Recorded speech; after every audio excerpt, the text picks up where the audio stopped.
My spouse suggested we try an open marriage, and now that I've found someone new, she's filled with regret. She distanced herself from her friends, quit her job, and began showing up at our home as if nothing had changed. Never in a million years did I imagine I'd end up here, but here we are. My wife and I have been together for a decade, married for 8 of those years. We met in college, each other's first and only love. I genuinely believed our bond was rare and precious because of that. But it seems I was alone in that belief. Some time ago, my wife joined a new company. Initially, she struggled to connect with others, being naturally shy. With my encouragement, she bonded with a group of women, some single, some divorced, others casually dating but not married. I was happy she'd found a circle, but then she started going out for drinks constantly. She dove into nightlife, and I could see the shift in her immediately. She'd come home later each time, and our closeness faded. I didn't want to be the controlling husband, but I felt sidelined. Then her company hired a new supervisor, someone she and her friends admired. She mentioned him casually at first, then constantly. It wasn't just work talk anymore. When I questioned her, she brushed it off. That's when she started asking if I ever wished I'd explored more romantic experiences. I told her no, she was everything I wanted, but she seemed melancholic and quickly shifted topics. Out of the blue, she suggested an open marriage. She insisted she didn't want to lose me, but also didn't want to live with regrets. I was stunned. I asked if this was about her supervisor, and she denied it, but her response felt off. Still, I didn't want to cage her, so I hesitantly agreed. That's how it began. She went on dates, had flings, and soon enough, she was practically in a relationship with the supervisor. I tried dating too, but it never felt right, so I mostly stayed home. She'd check in, asking if I was okay, but nothing changed. I started feeling invisible. Then I met someone. She'd recently moved from South Korea, and she was unlike anyone I'd ever known. We connected instantly. Seeing her made me feel alive again, like I was valued. My wife noticed, but initially found it endearing. As my new relationship deepened, her behavior shifted. She'd come home early, cook meals, drop by my workplace with lunch, and try to reconnect. But something in me had changed. I went through the motions, mostly to avoid conflict. One evening, I asked what prompted her change. She said she wanted to prove her love. I couldn't help but chuckle bitterly and asked about her friends, her supervisor, all those late nights. She didn't respond, just went to bed crying. The next day, she said she wanted to close the marriage, admitting she regretted everything and wanted to rebuild what we had. She confessed her friends had pushed the idea, and the supervisor encouraged her. It was exciting at first, but she realized it cost her dearly. She said she didn't need to compare, that our bond was unique, but she felt she'd destroyed our marriage. I told her I wasn't sure I could see her as my wife anymore. She sobbed, and I held her as she cried herself to sleep on the sofa. After that, she left her job, cut ties with her friends, and ended things with the supervisor. But I didn't end things with my new partner. I wasn't ready to let go of the one person who made me feel whole again. We tried counseling. My wife spilled everything. Her friends egged her on, the supervisor flirted, and she convinced herself it was harmless. She swore nothing physical happened until after we opened the marriage, but eventually admitted to things that weren't quite sex. That hit me like a punch. She broke down in therapy. Later, I asked what made her see the supervisor's true colors. She said she overheard him boasting to a colleague about how easy she was. She realized she was just a game to him. She insisted she never stopped loving me, but that didn't erase the pain. She pleaded to start fresh somewhere new, but I said I needed time. When we got home, I started packing. She got a call from a former friend, crying. Apparently, after my wife left her job, that friend got involved with the supervisor too, and now faced a pregnancy scare. Her partner found out, and everything imploded, all because she wanted to explore. I've been living in an apartment since. I also met with a divorce attorney on my brother's advice, just to be cautious. Right now, I'm not inclined to fight for this marriage, and my wife seems to sense it. Before I moved out, she tried to be intimate, but when I declined, she shouted, asking what my new partner gave me that she couldn't. I didn't answer, just shook my head and said if she still didn't understand after everything, it was clear where our marriage was headed. I left. After I moved out, our social circle exploded. My wife's story spread like wildfire, but no one got it right. Every version was messier than the last. Her old workplace turned into a gossip hub, with people speculating about who did what. I later learned HR called her in to question her about inappropriate relationships. She told me about it over the phone, voice trembling, saying she'd been named in a formal complaint. The supervisor was already under scrutiny for other issues. Her so-called friends started abandoning her. Kim and another friend, Tara, cut contact first. Tara blocked her everywhere. Kim sent me a lengthy message, pleading with me to ensure she wasn't implicated. She claimed she never slept with anyone at work and didn't even want to go drinking most nights, saying my wife had changed around the same time the supervisor started targeting everyone. He told HR my wife harassed him, fabricating their entire affair. It didn't hold up. Other women came forward, saying he'd tried similar tactics with them. The department fractured, some calling my wife a victim, others blaming her for mixing personal and professional life. My side wasn't much better. Friends sent vague texts like, "Did you really push her into that?" Or "Heard some crazy stuff, you okay?" Even my mom called after hearing rumors at church. For weeks, I was defending myself to people who barely knew the story. The final straw was at a party I attended out of habit. Someone asked, "So you're the open marriage guy?" I stood there, drink in hand, unsure whether to laugh or lash out. I left early and didn't return. Meanwhile, my wife called weekly, usually crying, apologizing for herself, for me, for everything. She'd heard I was serious with someone and begged me not to believe the supervisor's lies about her. I kept it civil, but each call drained me more. Our divorce dragged on even after we agreed to split assets evenly. At first, she wanted a calm separation, but then her lawyer sent a list of demands. The house, the car, half my savings, even our dog.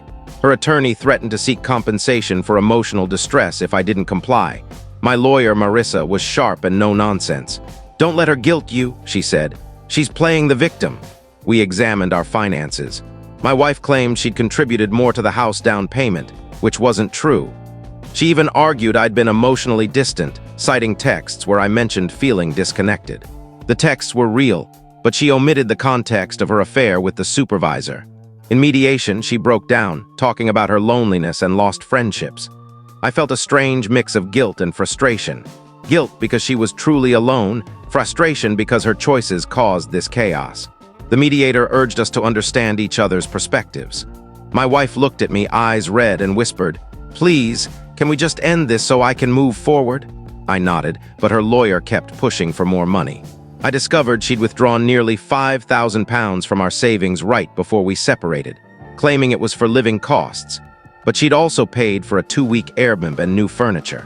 Marissa said we could fight it in court, but it would prolong things. I let it go, wanting closure.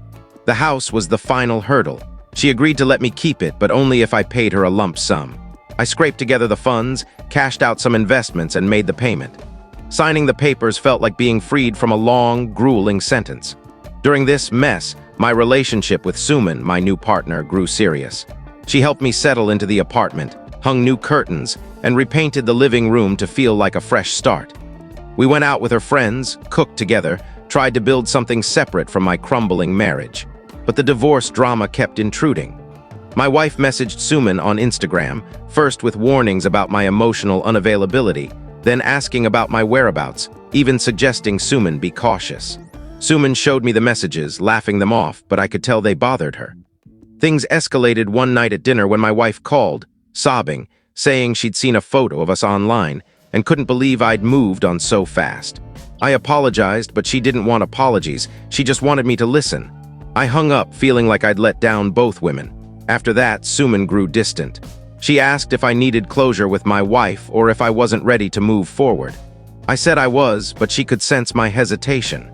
She admitted feeling like the other woman, despite my honesty from the start. I tried keeping my life with Suman separate, but my past wouldn't let go. My ex's mother called, accusing me of ruining her daughter's life. I apologized, but she hung up before I could say more. Suman suggested moving out temporarily to let things settle. I begged her to stay. We compromised, she stayed, but we took things slowly. A month after the divorce finalized, my ex's life kept unraveling. She lost her city job after the supervisor painted her as trouble. She called me one night, drunk, begging for help finding work. "No one will talk to me. They think I'm toxic," she sobbed. I said I couldn't help and hung up, feeling ill. Meanwhile, Suman got job offers in other cities. She asked if I'd relocate with her. The idea of leaving everything behind was tempting. We discussed it late into the night, weighing the chance to start over. I admitted I was scared, not of moving, but of living in the shadow of this mess. She hugged me and said she'd wait for my decision. My ex tried one last move, threatening to post our story online, claiming I was abusive and the open marriage was my idea. Marissa said we could send a cease and desist if she followed through. She didn't, maybe because she knew she'd get little sympathy or was too exhausted to fight. After the divorce settled, I thought things would calm down. They didn't. It started with a cryptic tweet about men who manipulate their wives into open marriages, then act like victims. It got thousands of likes. I didn't realize it was about me until Kim retweeted it with a pointed caption, and Tara liked it. Then a TikTok video surfaced from someone at their old office, titled "When Work Friendships Cross Lines."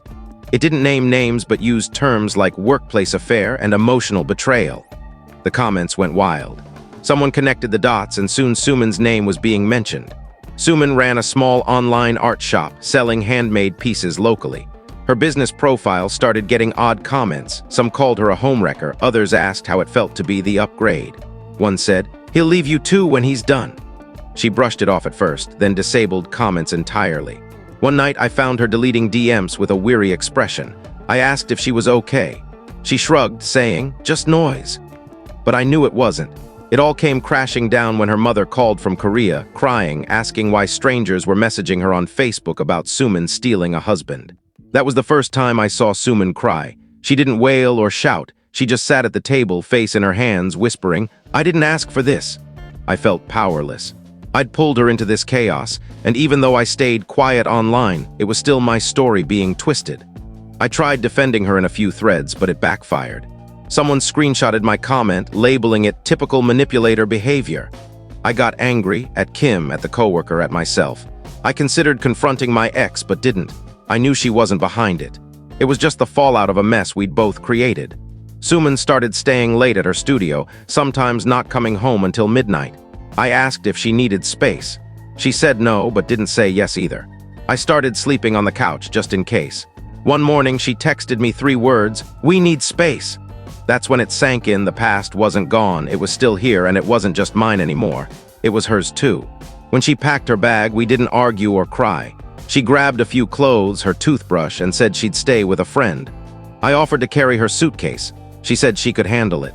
That night, I sat on the floor by the bed, staring at the indent where her head used to rest. I wanted to call her, but didn't. The next morning, she texted to meet for coffee at a quiet spot halfway between her studio and the apartment. We sat by the window. I tried to smile. She didn't. She said, "I love you, but I feel like I'm living in your ex-wife's shadow." I sat there, hands around a cold coffee, unable to respond. She continued, "Everywhere we go, it's a place you two shared.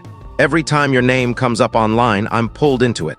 I thought we were creating something new, but it feels like I'm just helping you survive the wreckage."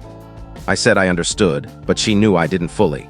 We agreed to take a weekend apart, not a breakup, just time. After she left, I found a box in the closet from the move.